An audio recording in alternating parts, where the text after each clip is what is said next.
Greetings and salutations, and welcome back to our Europa Universalis 4 beginner walkthrough, where we're explaining our reasoning behind all of our decisions to make some of the mechanics more obvious to newer players. But if you have any questions, please feel free to ask them in the comment section below. Certain things I might do might be just because of laziness, because they don't matter too much, or from my specific habits. But I'll let you know if something does make sense, or I haven't explained exactly why I'm doing it. Then, you can ask. Okay, so we've completed our mission. And we're going to take this conquest one, because it's about time that we turned on the Timurids again and beat them up. Obviously, once we're done with this war. And we've captured Jaunpur. This city is almost fallen. So we move our troops over to the border with Gujarat, as Malwa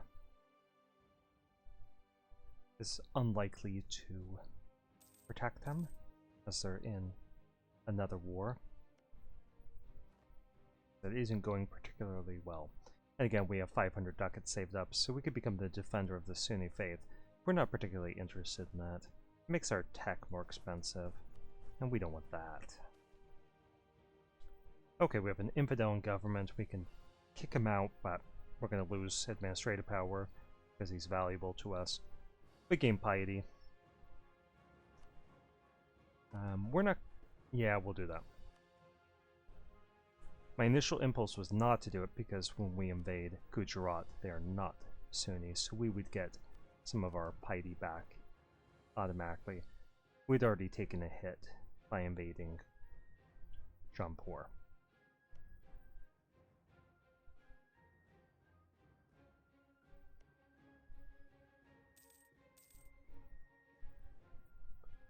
So Jaunpur is completely beaten up.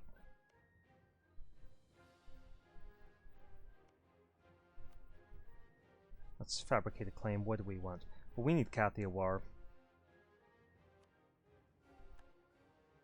And we're able to claim that because we share a sea zone with the province, so we can claim it that way. Let's get these troops back. The front.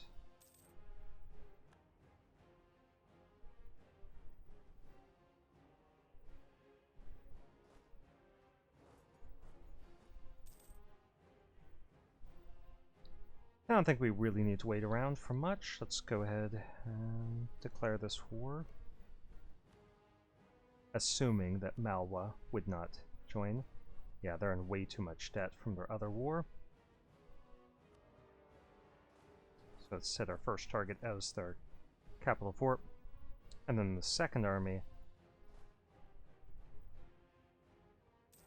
we're going to move into Kutch and try to start capturing all this stuff. Once these guys are done, we'll shift them over to that front as well.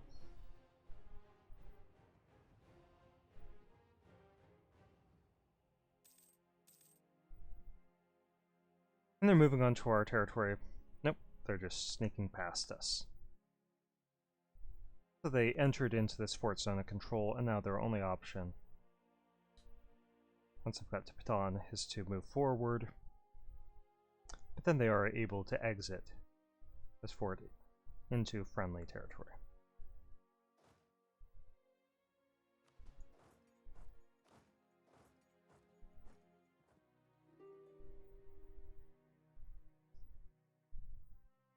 Jaunpur is offering us peace, but I want to capture this fort first, and then sign a peace deal with Nepal.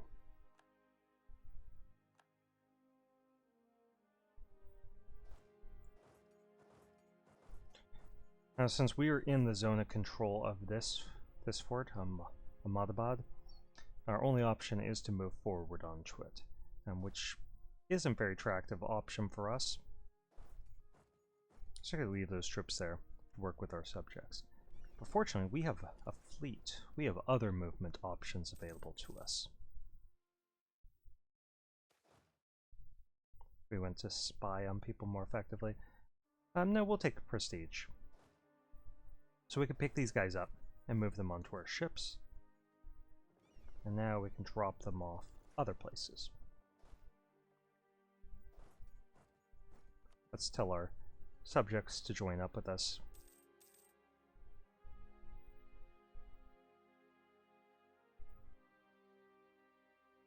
Oh. Let's leave just one guy here to continue the siege and engage. Oh. That's not good. He arrived the same day that our subjects were getting beaten up, so our forces instantly retreated.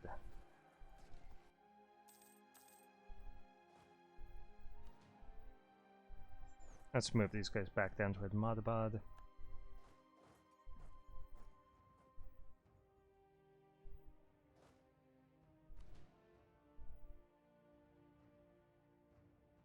We're almost done here, which would give us another army that we could use to march south.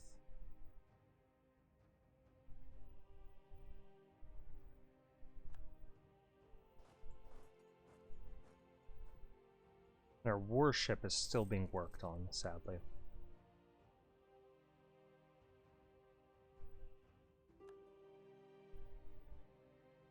Okay, Nepal is offering us a peace deal, but we'll dictate the terms to them once we've captured their fort. We're in no rush. We've got plenty of money and plenty of manpower to continue this war. Okay, let's march these troops down here and sign this peace deal. So what do we want from them? Just first of all, make sure that everything's going all right with our recording. It seems to be 7 minutes into it.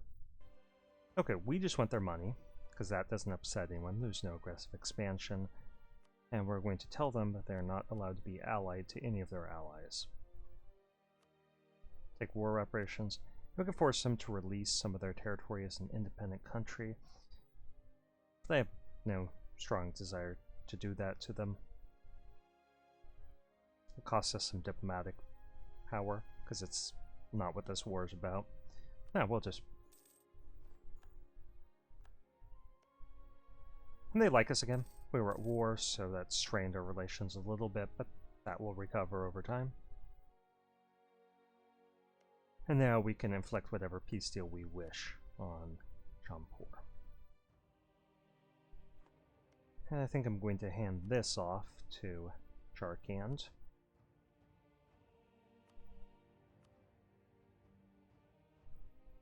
Completely annex him, which will really upset Delhi. Give us 69 overextension. We'll take their money. We could spare them a full annexation. We're only able to take 100 points worth of stuff from them, so we can't take all the money from... Oh, actually we can. That's all the money they have. Okay. No, we could... if we didn't want Varanasi, for instance, we could take more cash from them.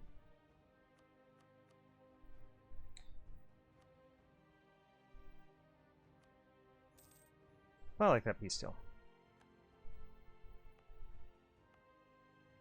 Okay, now that we've got a couple more forts, we really don't need all of these. We don't need this fort. We don't need that one. I mean, troops can move in. So the Nepali region can potentially attack us. Not super easily since we have Tirhut. Let's start coring that stuff as quickly as we can.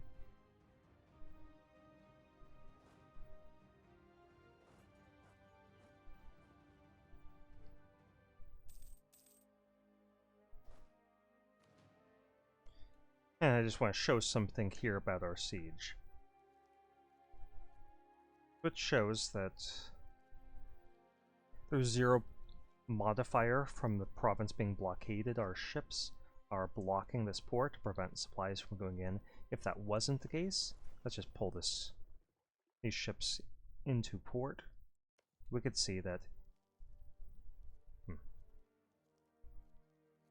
Strange. Let's wait for the next phase and check again. Oh, our general died. I guess if we had a larger fleet here, we would see this would make a difference to the modifier, but that's not currently the case. We'll look at that again later when it will show us something informative. And we do have cannons. We've got artillery. We have between 1 and 4, so we're getting a 1-point bonus. So if we got a 4th cannon here, all of our rolls would have a bonus of +1 more to make it much more likely that that fort would fall quickly. You could see that if we see, do we have a 4th cannon? We do not have a 4th cannon, but we can make 5 more units. So let's start ordering 4 cannons for this army and another cannon for this army.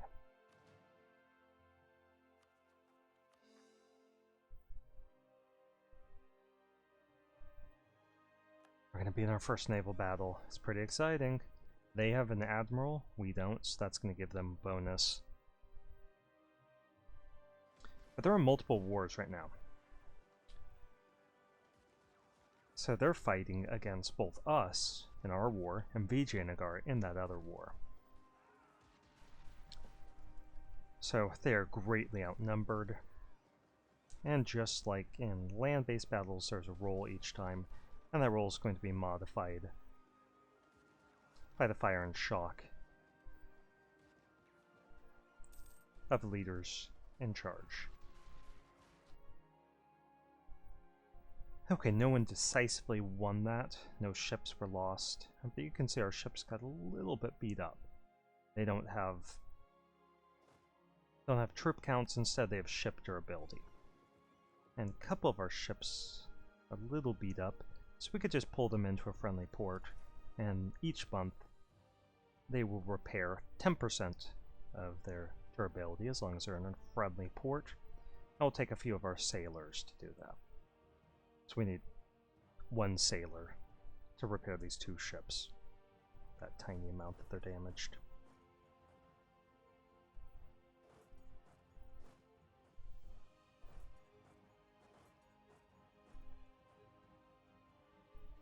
And now we're marching our ships. Okay. Since our inflation is starting to get high, it's over 5%, we have some events, negative events tied to it. So we can either allow more bartering to happen as people have lost all faith in our currency and suffer some autonomy. Sounds pretty nasty. Or we could spend 100 of our administrative power to decrease our inflation by 2. Let's do that. So now we're negative in administrative power for a little while. Isn't ideal. We've seen this a lot. As always, we don't care that our allies have spies in our country. Let them.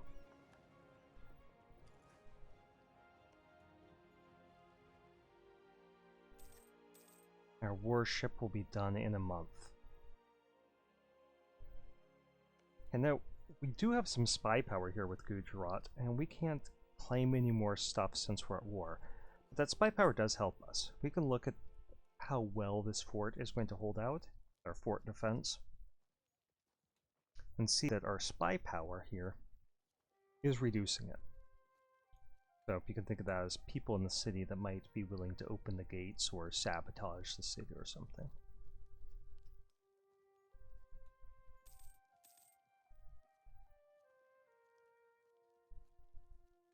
And there's our warships. Let's get it with the rest of our fleet.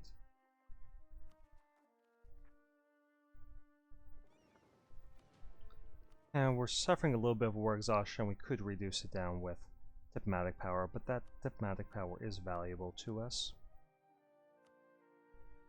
I'd rather be spending it on our influence ideas.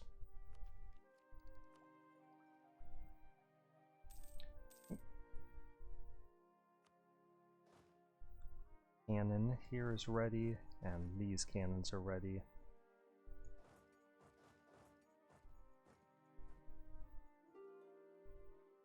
And Gujarat is offering us peace. But right now we're 69% overextended. We need to core some of this stuff before we're going to sign a peace deal that gives us more territory. Because, for instance, if we took what we wanted from them, just like that, we'd add on 43 overextension, and that would bring us over 100, and we'd suffer a bunch of penalties. And if we're over 100 for any amount of time, then we'll start getting events related to overextension, and they are nasty. Just move these troops back to the coast where there's higher supply. Oh, there's a rebellion here. Peasants are rising up in Gujarat because they're upset over how things are going in the country. Ooh, finally, our ruler died. And his heir, who is not nearly as good, has assumed the throne. After 10 years, now he's going to get another personality trait. After 15 more years after that, he'll get a third one. And we have an heir. He's a 40-year-old guy. Oh, nope, I stand corrected. 40-year-old woman named Razia Lodi. And we don't know what her trait is. She'll get it this year. Lokistan has offered us royal marriage. And now we have some decisions. We could accept the title of Caliph, gain some prestige each year, and gain some piety. Our piety did drop because we have a new ruler. Okay, our heir is well connected. She pays less money for advisors when she's in power. That works for me. It's not the best in the world, but I can't complain about it. It's not bad. Gujarat's army has finally come back from their other war and is trying to siege out our territory, so we're going to meet them in battle and end that nonsense. No shenanigans from you, sir.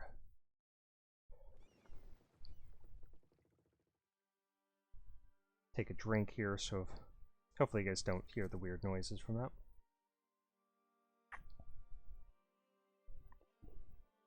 Ankara Kayamu to the west is in a civil war. We don't care. Okay, their troops are avoiding battle. We could call Balochistan into this war. But that's okay. We've got it handled.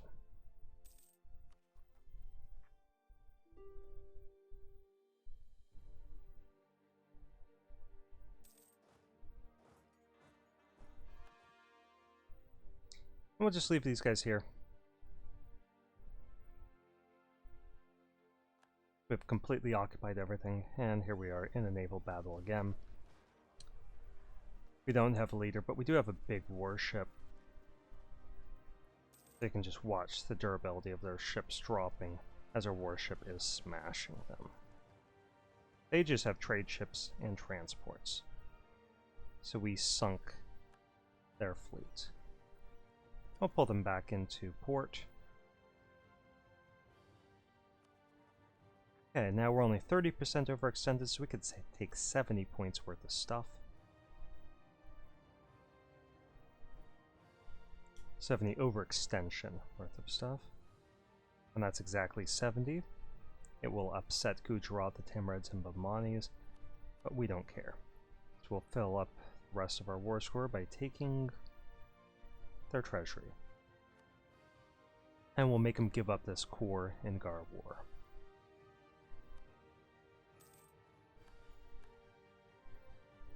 So we're exactly 100 overextended, so we're going to have some problems with rebels until we core them. And we don't need both these forts. We've got one here in Rewakantha. Let's just get rid of that. This protects our south. If anyone moves into Baroda, they have to go into Rewakantha. Can't easily get around that.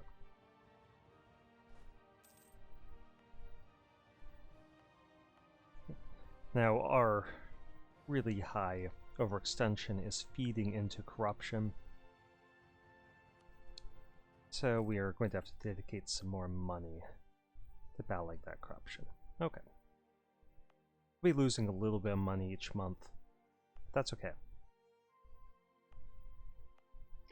Madabad is a coastal center of trade, so let's give that right away to our merchant guilds. And this is a Hindu province, let's give it to our dhimmi. The rest of this stuff is not in a state.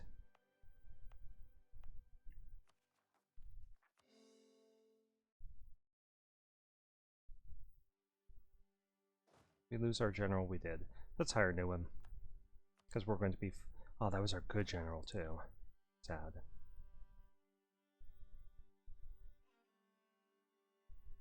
And we've got 3 diplomats that aren't doing anything. So let's work on making our vassals like us.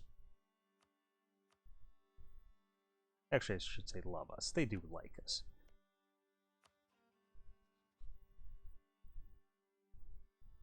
And let's buddy up to Guj. Okay, land technology has been deemed useless. Do we change directions and lose military power, or lose a little bit of prestige? We're going to go with prestige.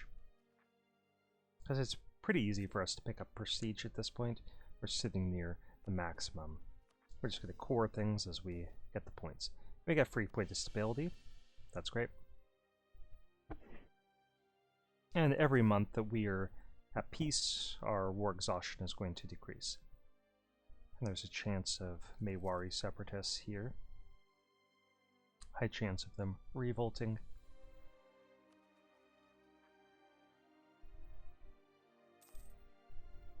Ooh, our artist died. Let's get a replacement. And we can afford a new artist, +2.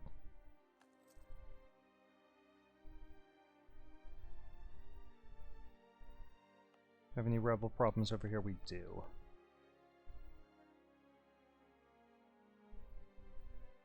So I might as well give this place to our ulama. Haven't given them anything in a while. And they're pretty low influence. I could ask our merchant guilds for money. Let's do that. This province is Hindu. It's actually a center of the Hindu religion. It's important. There's a lot of funerals happen here.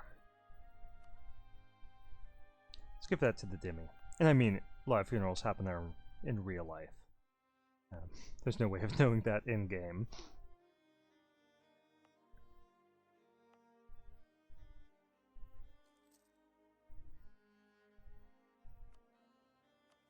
And we have our maximum number of states, so we can't extend state-level administration over here or some of this newly conquered stuff.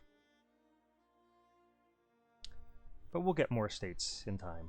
Once we get our administrative technology up one more level, we'll be able to get 5 more states.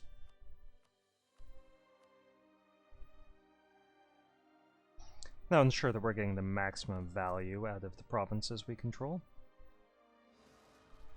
And tier hoodie separatists rise up, and we put them down by sword. What does that matter? Well, now there's been a recent uprising. For the next 10 years, we shouldn't see another uprising from that group of rebels. They've lost, and they're trying to recover from the war, or recover from that defeat. So there's just not enough tier hoodie people who are willing to, you know, fight and die for the independence of Tirhut. For another generation. That's good for us.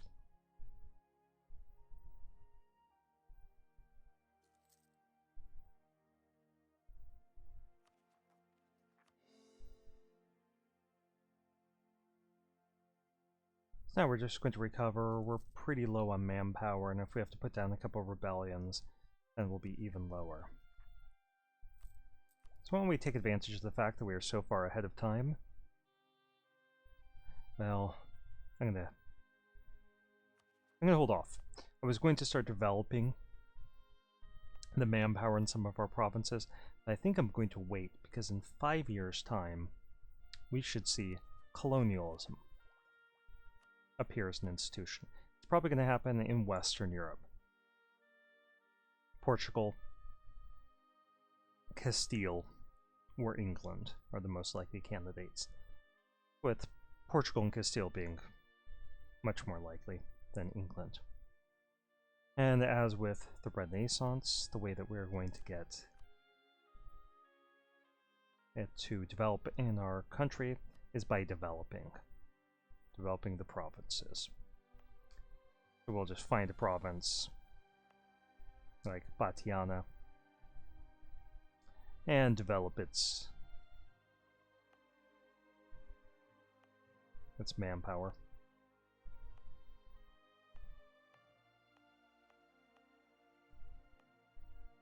Yeah, that might be where we do it. The terrain isn't ideal here. It's 5% more expensive to develop.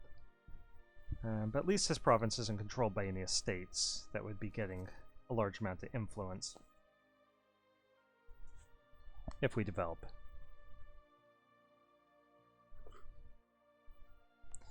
Well, we might just do it here. Because if we give more influence to our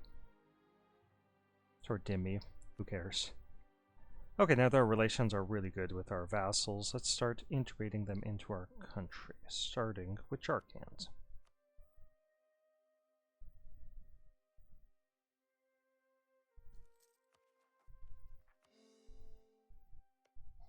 We haven't had Bagel Khan as a vassal for too long, so we need to wait another year before we're able to start integrating them in.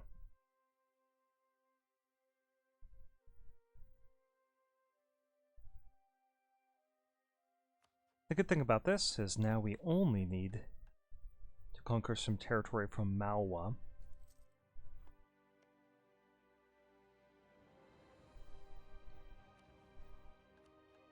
If we want to form Hindustan. Okay, hostile rhetoric. One of our ambassadors has been talking trash at a recent party. Do we say let them cower, back our guy up, and upset other nations if we conquer some stuff, or do we lose diplomatic power? As for the last 10 years, we're going to be conquering stuff, so we really don't want more aggressive expansion. Just spend a token amount of diplomatic power.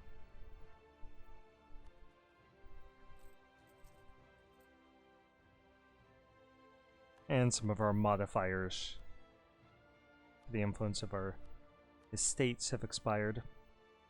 But everything's looking good on that front. We should see some more rebels popping up soon.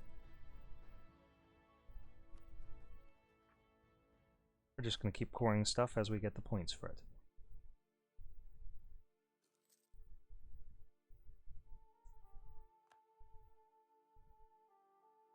Okay, now one thing about Malwa. We're their only ally, and they're our only target that we need. So sorry, this alliance has run its course. Oh, we lost stability from that. So relations were so good.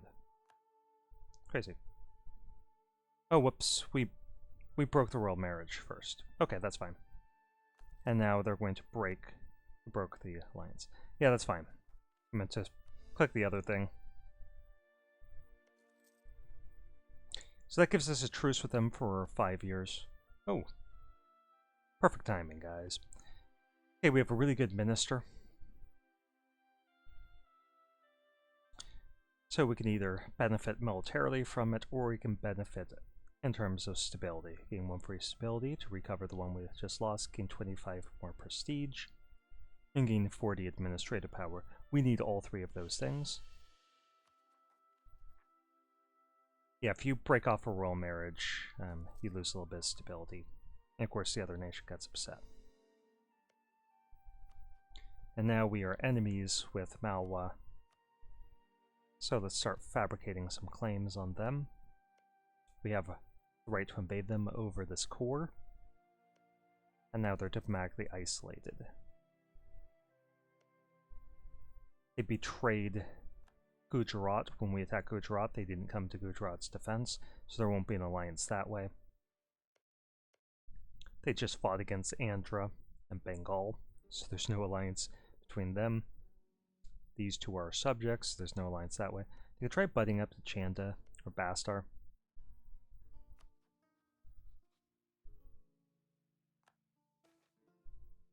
Again, we've seen this a lot. We don't care if our allies have spies in our country.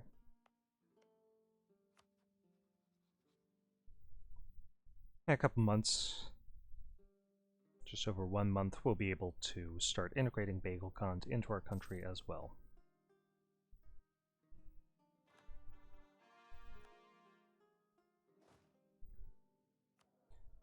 One of our advisors died. Let's do this better relations over time guy, the +2.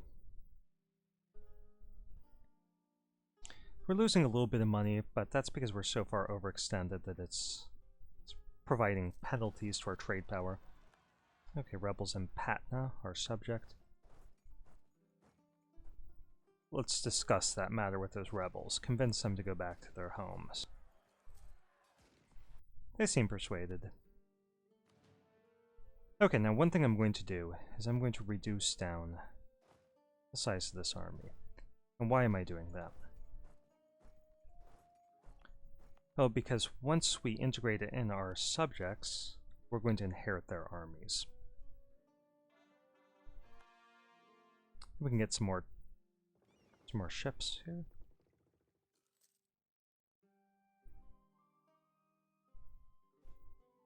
We're allowed 5 more, so let's get 4 more transports. And when we have sufficient sailors, we'll get a big ship.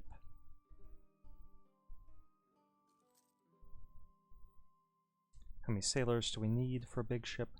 We need 200, so maybe next month. Yeah, next month.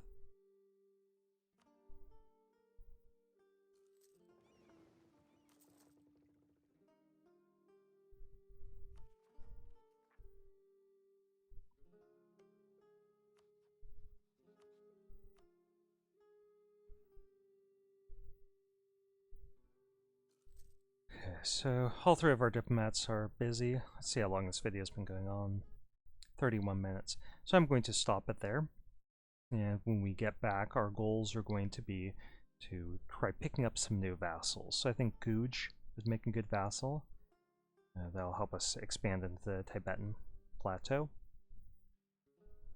Nepal is too big and powerful to become our vassal, so eventually we'll invade them. But it's just not a priority at the moment. And potentially we can pick up some vassals down here. Chanda would accept. And then Bastar would. Our relations are a little more sour there. Because we haven't worked on befriending them. But we'll get both of them as vassals. And eventually, once we expand south, we will integrate them into our country as well. And we are pretty much the undisputed masters of India, particularly after we crush Malwa. We'll have 3 states down here to contend with, but 2 of them are friendly with us. So, things are going well. And eventually we're going to turn on all of these people south of us. Because, again, as we form Hindustan, which we're pretty close to doing, we only need 5 more cores. And some of that is in territory like Kathiawar that we're currently coring. That we will, let's see how much of it is. We need Mandu, Chanderi, Makasal, and Mandla. So 4 of those are things we need to conquer, and 1 we're currently coring. But once we've done that, we will have claims over the entirety of India. And we'll start turning on these nations and crushing them in rapid succession. So that's what we can look forward to over the next several videos. Sorry, yawning. So, thank you for watching. If you've learned something from this, or found it interesting or enjoyable to watch, entertaining, whatever, please consider liking the video and or subscribing to my channel. And then, as always, if you have questions, please feel free to ask them in the comment section below.